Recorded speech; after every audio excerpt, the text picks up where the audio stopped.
Welcome to this podcast. Is making me thirsty, the number one destination for Seinfeld fans. This episode 156. Today's guest is a Vietnam veteran, a multiple Daytime Emmy Award nominee, and a Daytime Emmy Award winner for lead actor in a drama series. You know him as Abe Carver on Days of Our Lives, a role he has played for 40 plus years. You have seen him in Different Strokes, Highway to Heaven, Generations, Promiseland, and of course, he played the chemical bank manager in the season 6 episode of Seinfeld, The Pledge Drive.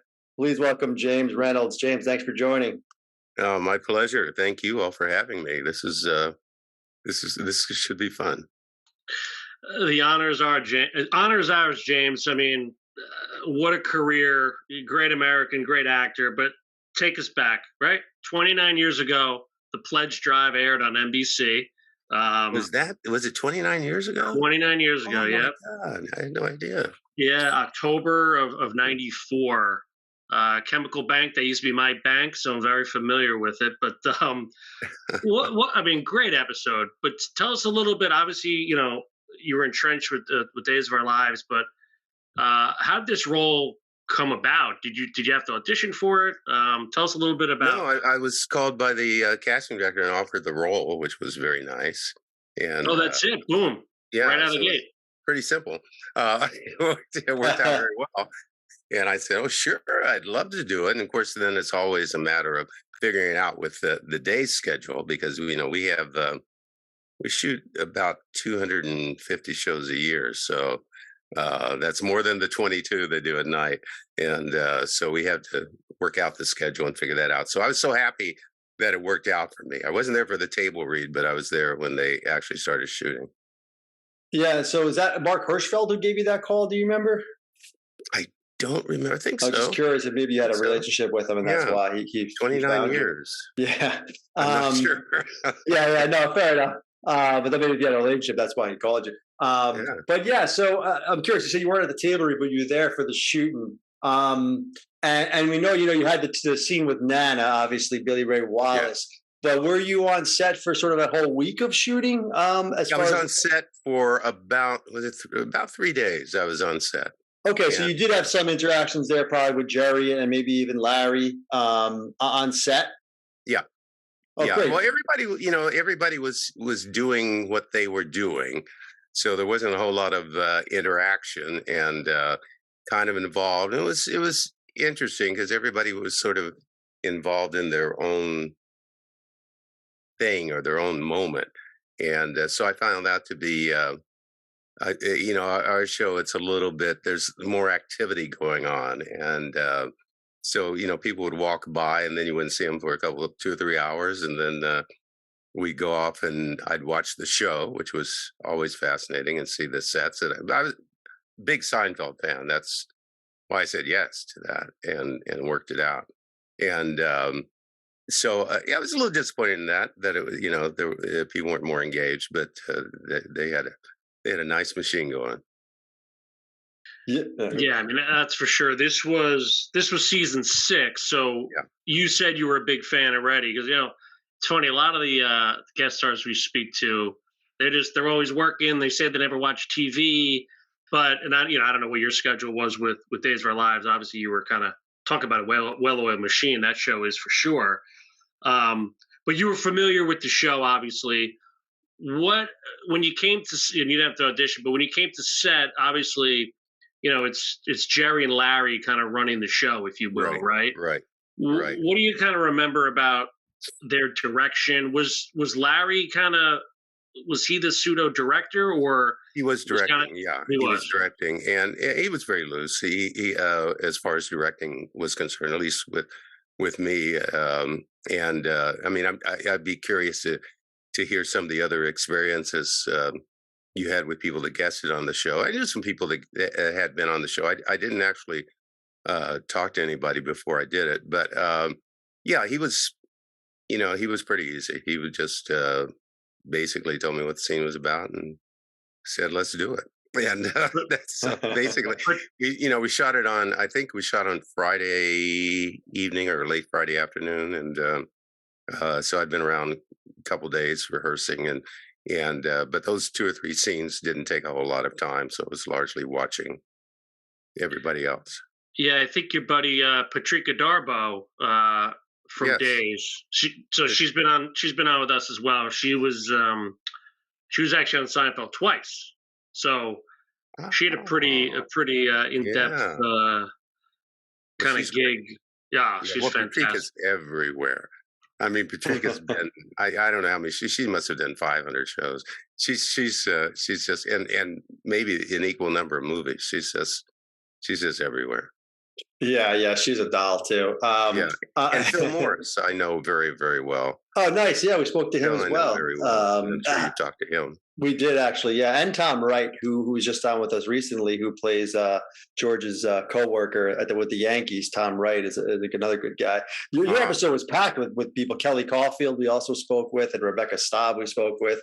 So yeah, it's a star-studded episode for sure. There was one thing I wanted to ask. I was curious about because we were doing some research before the show, and again, this is 29 years ago, like we mentioned. But there was a small piece of trivia there that we were curious about, where when you call up Nana and you're telling her about the bum checks. She's like, okay, I'll be right down, and you're like, no, hold on, wait, you can do this over the phone. We read somewhere that was sort of dubbed in later, that line about we could do this over the phone because it wasn't originally in the script, and they thought it would look bad, like the banker told her to come down, to come down there and get in trouble or something like this. I don't know if you recall that or if that was ever discussed. It's 29 years, so yeah. I have to admit, it's the first time in 28 years that I've thought about it. But, fair enough. I do remember. I've seen the rerun a couple of times, not recently, but I've certainly seen it, and I know I said that line, and I don't know that it was added later. I think we may have done it then. It was almost an off-camera line, if I recall the way it was broadcast. I think she hung up, and the voice continued.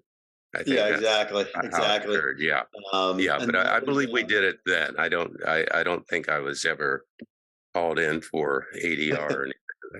Right, and that was Billy Ree Wallace, I think, is the woman's name, who played Nana, and so sweet. That must have been a fun. Fun scene she was very sweet. She was very sweet. She was very excited to do the show, as everybody was. That was such a great show, and I have a good friend who sadly has passed away now, but we actually did a number of Armed Forces Entertainment shows together. We traveled together to several different places, and Dennis Farina. And Dennis was a huge fan of Seinfeld. I mean, he literally couldn't go to sleep until he had watched an episode of Seinfeld. So it was. So we talked about that a little bit as well. Yeah, that's right, Chris. No, that's great. Yeah, Farina, man, what an actor he is. Yes, he was. Yes. It's surprising he was never on Seinfeld. I mean, yes. Isn't that interesting? Yeah, I mean, God, and Hirschfeld did such a great job with casting, and we talk about it especially in this show, right? The Pledge Drive. I mean, you, Tartable, Kelly Caulfield, Mr. Pitt. I mean, you can't really picture anybody else playing these roles, right? Yeah. And now, the Pledge Drive is, you've done a ton of charity work, obviously, and obviously PBS is known for that. It's just, this episode maybe just hit home a little more for you, right? In that sense. But so you talked about, you weren't really on the set kind of interacting with everyone, right?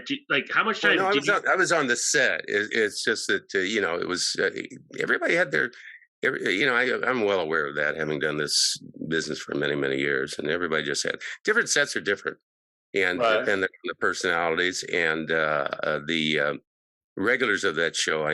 I'm sure are or were, probably still are, quite close to each other. So it was, and it's how many people were in the set cast? 5.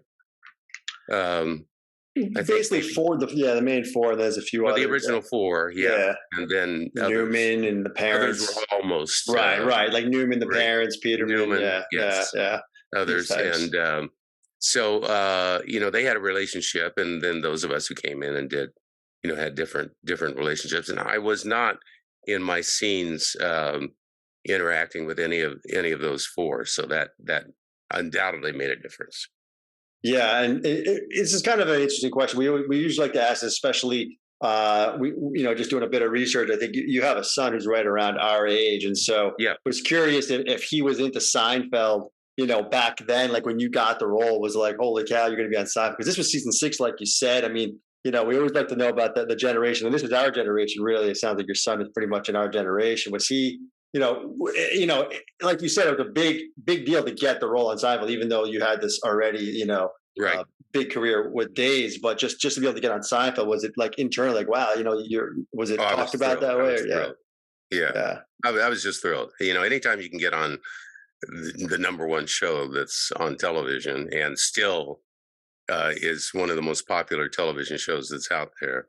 As an actor, you're just thrilled to make that mark, that check mark. I did this, so I was very happy about that. And my son was happy about it. He doesn't really watch a lot of what I do, as he says. Like with Days, he says, "I'm just not really into that show, Dad."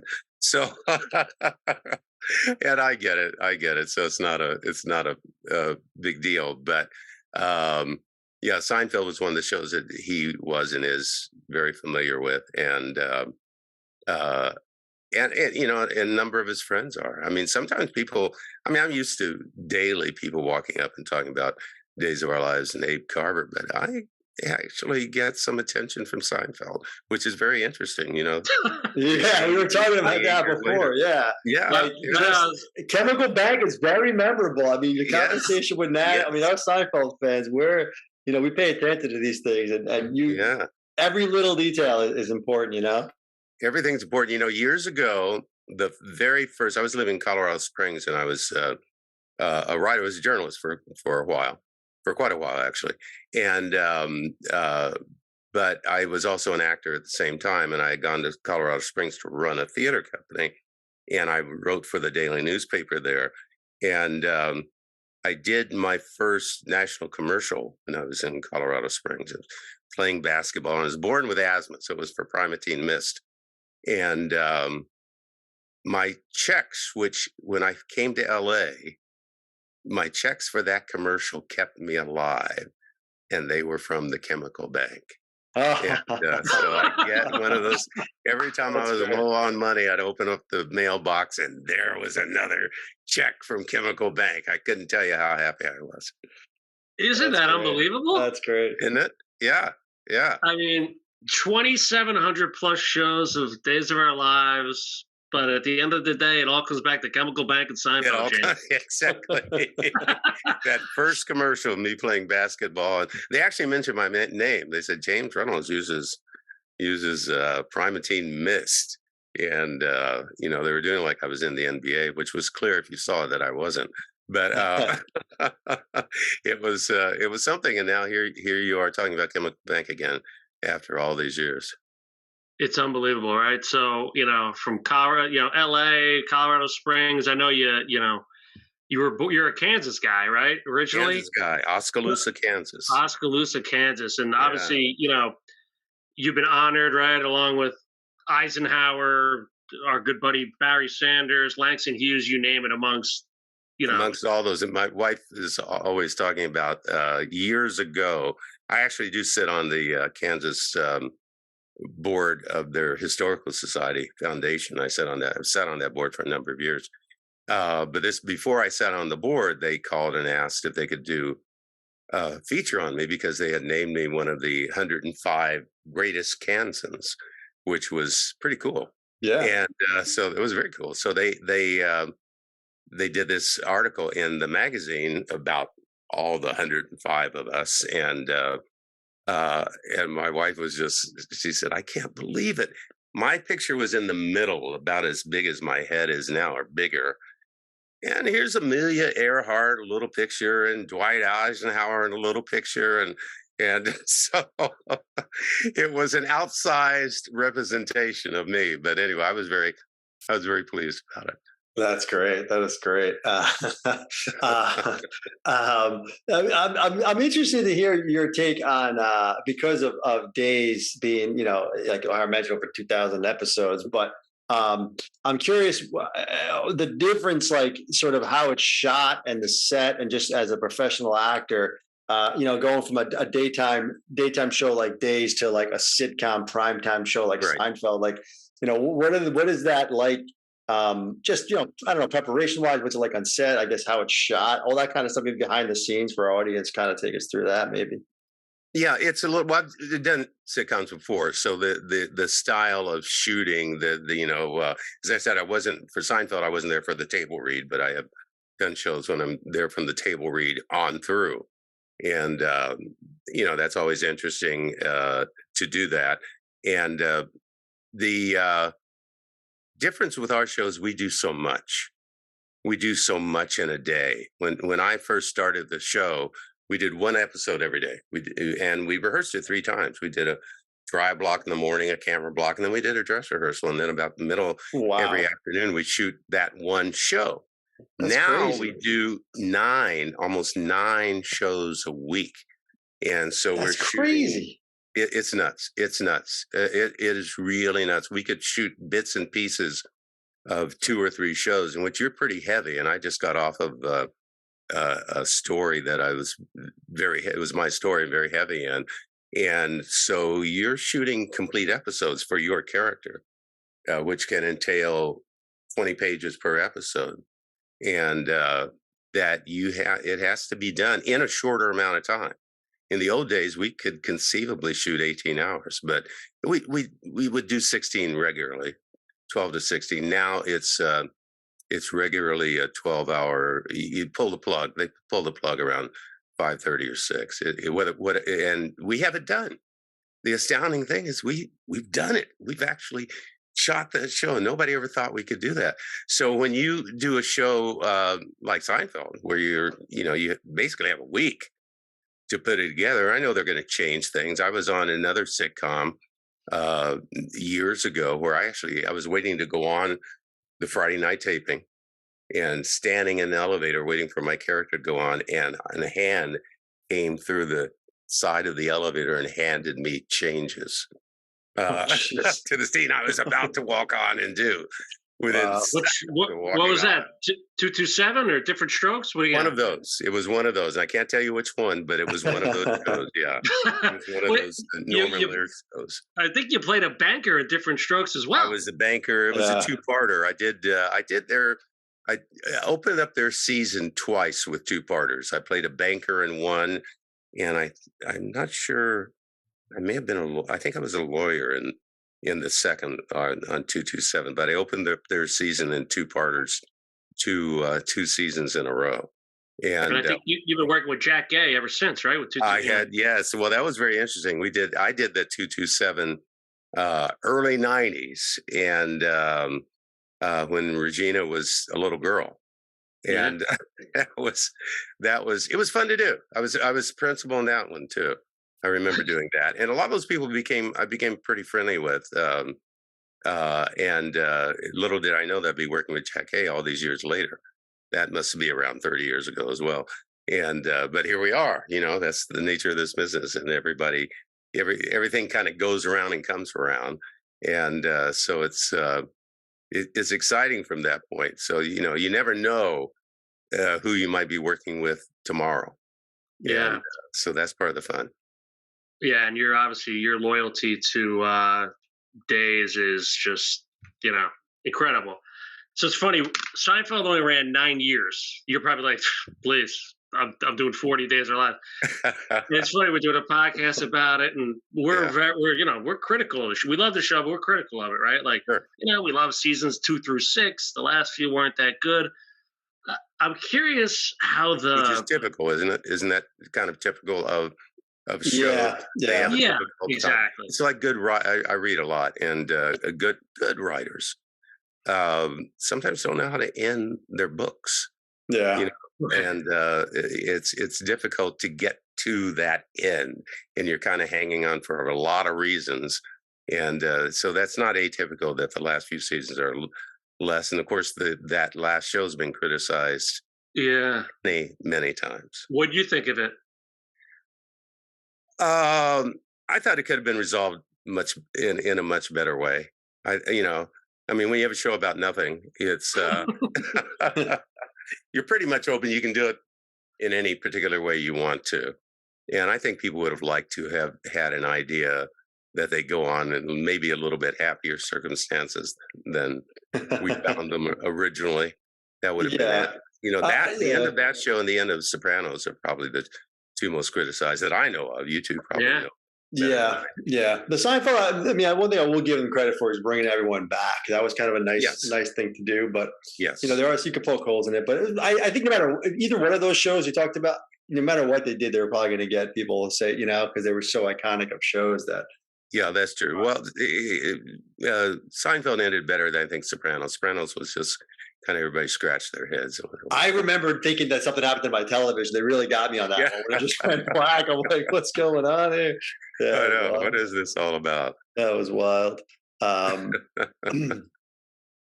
it's iconic shows are iconic shows are fascinating. You know, we live in a time where we have so much that is recorded. I mean, so much.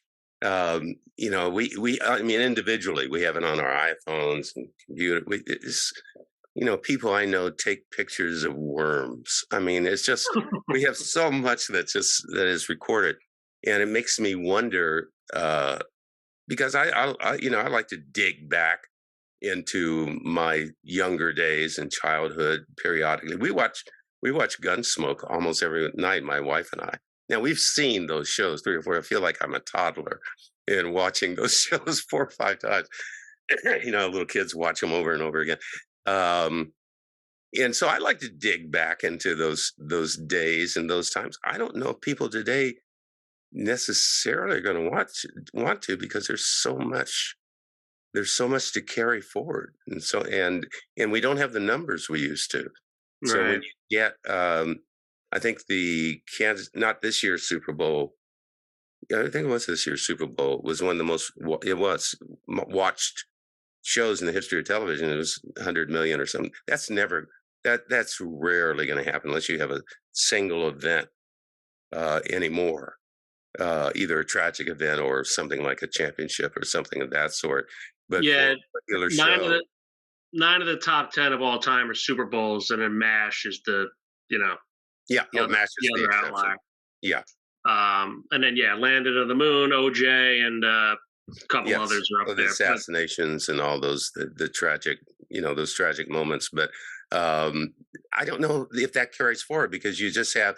I mean, if you get 15 million people watching your show every night, now you're going to be a big hit. Wasn't that long ago you'd had to get well over 20 to 30 for that to happen.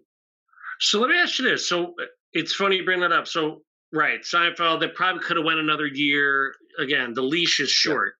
Yeah. But Days of Our Lives, Young and the Restless, just over their 50 years. Like, how do you keep that going? I mean, it's funny, I could step away for 10 years and come back to Days of Our Lives and, Abe Carver's still doing his thing, right? And you can just... Well, it's true.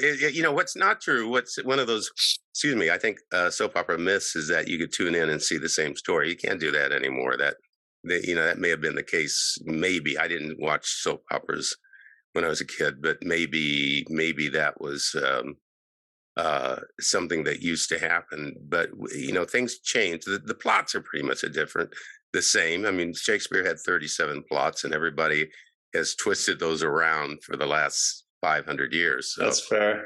That's basically what everybody does. I almost gave away a story, but I can't do that. But I just said, Kitty, we were watching Gunsmoke last night, was kidnapped. Yeah, for probably the 100th time. And the night before that, Doc was kidnapped. And we have characters on our show that are kidnapped a lot. So from that standpoint, those plots, no matter what, are very, very similar.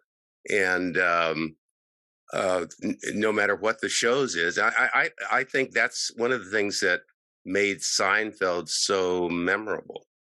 Yeah. is that in essence the plots were sort of the same, but there was such a different twist on it, and the characters were so different.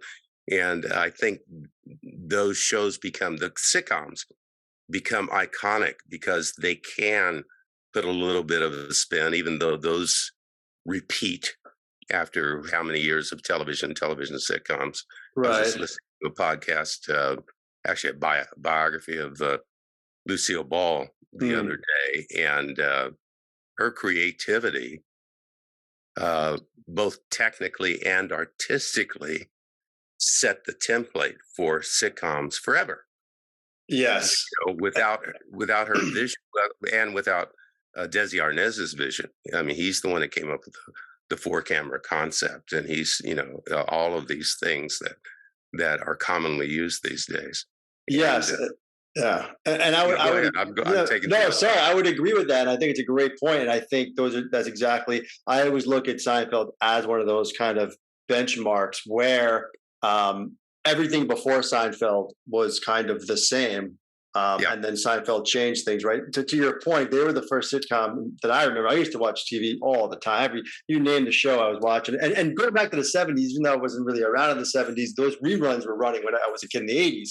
So the yes, Three's Companies, and What's Happenings and all of that stuff, right? They all had the same, like you just said, the same stories. And Seinfeld was the first sitcom that was like not like that, right? It didn't yes, just take like that premise. Three's Companies, a misunderstanding, or what's happening, reruns in trouble, right? It was just like, and it was because they brought in guest stars. They had more dialogue. It was just like a whole different show, nothing like we ever saw before, just like I Love yes. Lucy did for 50 years, right? And then now since Seinfeld, they're doing this whole like The Office with the looks like a documentary, whatever. Anyway, Seinfeld set that sort of that kind of benchmark that you're talking about, I think. So it's interesting that they kind of changed the game there, if you will. But very articulate points there. I agree, and we're just thinking about here. I mentioned before, Chris mentioned before, but you're from Kansas. How does and we touched on it a little bit earlier too, around how you went to Vietnam after. But how do you go from Kansas to Hollywood? How's that? How does that It's a transition work? journey. Yeah, yeah. It's quite a journey. Well, the town I grew up in had 800 people.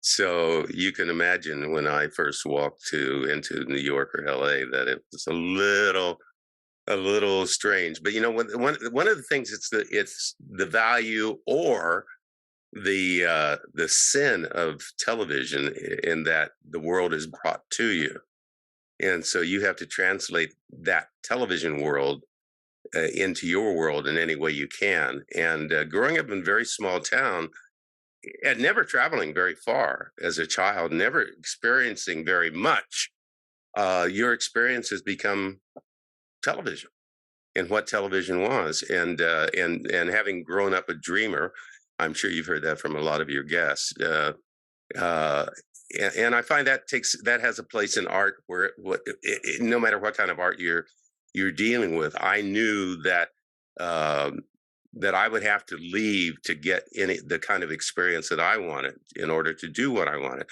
And for me, that was writing. That was acting was sort of a thing. I thought, well, that'd be cool if I ever did that. And I did it in, high school. It's a small, we had 27 people in our high school class. So you pretty much had to do everything. Homecoming football players had to march in the band and play in the game. So we were a pretty small school. But,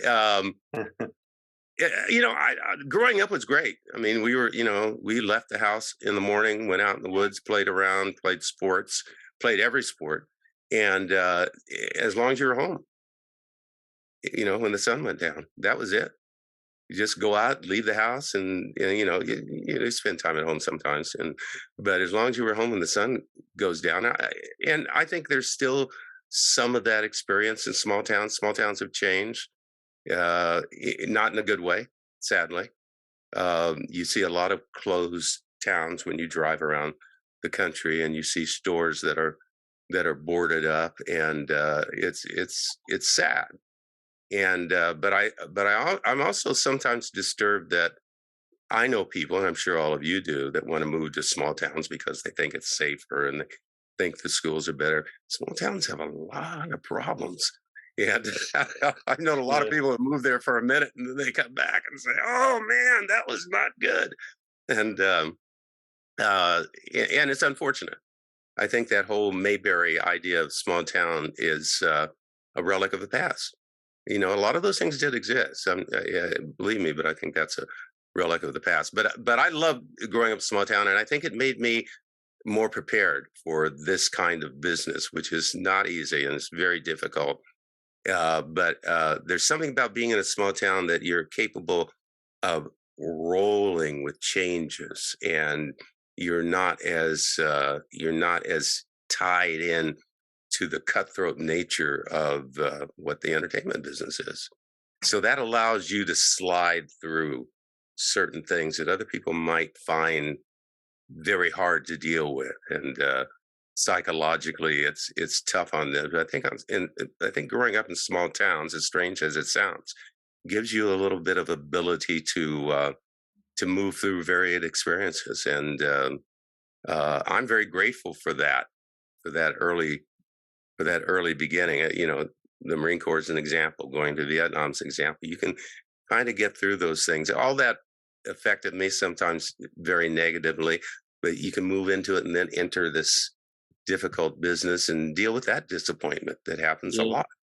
You know, Well, we're grateful for you, James. But quick, you mentioned you're a big sports guy. So can I yeah. assume you're still a Chiefs fan? I am a Chiefs fan, very happy right now. I'm also a Kansas Jayhawk fan, not so happy Not right so. now. I was going to say, I think the Kansas State game is actually going went on to right now. Vegas just to make a bet on the Hey, Jayhawks. And Danny Manning, best tournament I've ever seen, James. But you assume you're a Laker guy too. I am. All I right. am.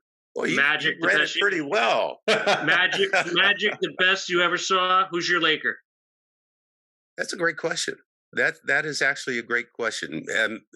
You know, I'm a huge Magic fan. I think Magic kind of, you know, Magic stepping into the Lakers during the end of Kareem's tenure there. You know, Lakers having Wilt back in the day. I've been a Laker fan ever since I was a kid. Early on, there was no nearby NBA team, and so I was a Laker fan for years and years and years. And Jerry West and Wilt and Magic and Kareem, but Magic and Kobe. I mean, got Kobe's shoe downstairs and nice. and a jersey, all signed and by Kobe. And I think uh, they kind of tell you what that legend of the Lakers, really the two NBA teams that are most legendary. I don't think people can disagree with this, are the Lakers and the Celtics. I mean, there's just no way. You know, I know New Yorkers want the Knicks to join that conversation, but they don't win. They don't win. Lakers and Celtics win. Yeah. And so that's the Lakers and the Celtics are like Seinfeld and Days of Our Lives, James, and you know you're right there. Which one is which? I won't even forget that. But hey, James, we can't thank you enough. Thank you for your service, all you've done for our country, and thank you for entertaining us all these years. We can't. This has been a blast. Well, I appreciate it, and thank you guys for doing this. It was a lot of fun, and I appreciate your enthusiasm for Seinfeld. Are you going to do this for the foreseeable future? Yeah. We got a lot more lined up, right, Chris? Yeah, I mean, listen, I don't know if we can do it for 40 years, but we'll try. Yeah, we're not going to match your run. How long have you been doing it? How long have you been doing it? We're going on 3 in March. In April, it'll be 3 years. So yeah, that's great. Yeah, but you at least have to last as long as Seinfeld lasted. Well, we have more seasons if you want to go by that route. We got about 10 or 12 seasons under our belt. Oh, that's great. We're getting there. But, that's great. Well, it's a lot of fun, and I'm sure you've got a lot of listeners, and you know, I can't wait. We were just what did I see the other night? Something that Julia Louis-Dreyfus was on. I didn't expect it. It was an entirely different kind of show for her. Now I can't remember what it was, but we liked it. Whatever it was, we liked it. And she got a Medal of Honor, I think, from the president as well. She's been everywhere. So. Oh yeah, I saw that. Yes, I saw that. Well, she's wonderful. I love Vice as well. Yeah, Vice was great. You may have to go into the spinoffs, the further career of the Seinfeld. Yeah, exactly. Yeah, little Curb. Yeah. Yeah. But it'll never happen again. Seinfeld, Cheers, those won't happen again, just simply because the viewership is so fragmented. Downton Abbey, for instance, was a big hit on streaming, but that's a big hit and maybe got 18 million people, whereas Seinfeld was still pulling down numbers in the 20s. Yeah, your episode did 29.8 million. So yeah. So that'll never happen again. That'll never happen again. Not the way we currently watch TV. Yeah, Chemical Bank is forever in all our minds, for sure, James. It's true. Thank you again, man. This Thank was so much fun. I really appreciate it. Thank you. Absolutely. Bye All bye the now. best. All right. all the best. Aha! Well, you're much too young to have been a. That's my dad's hat. That's my dad's Your hat. father must have been, yeah. Yeah, my dad's hat. He passed away 2 years ago, but that's his hat there. Oh, well, I'm so sorry about that. But but did he share his experiences with you, or? Not much. No, not really. I found out some towards the end, a little here and there, but no, he didn't share much at all. Yeah, it's kind of.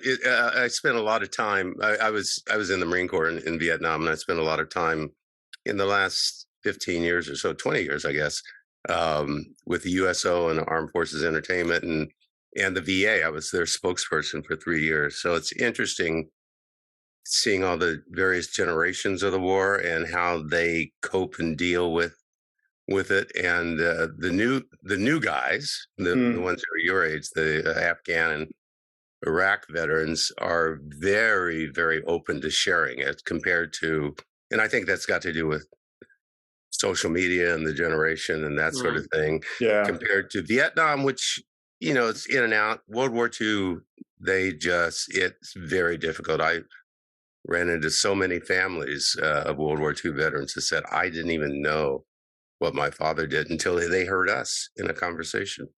Wow. I think because I'd been in the service, they were comfortable sharing that. But that was the first time a lot of them who were sitting in the room had heard about those things. So it's an interesting thing that people do.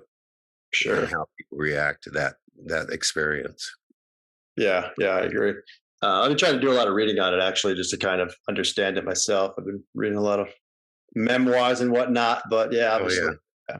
Well, you have a lot of different. I mean, a lot of people. I guess there are typical experiences, but I think there are a lot of.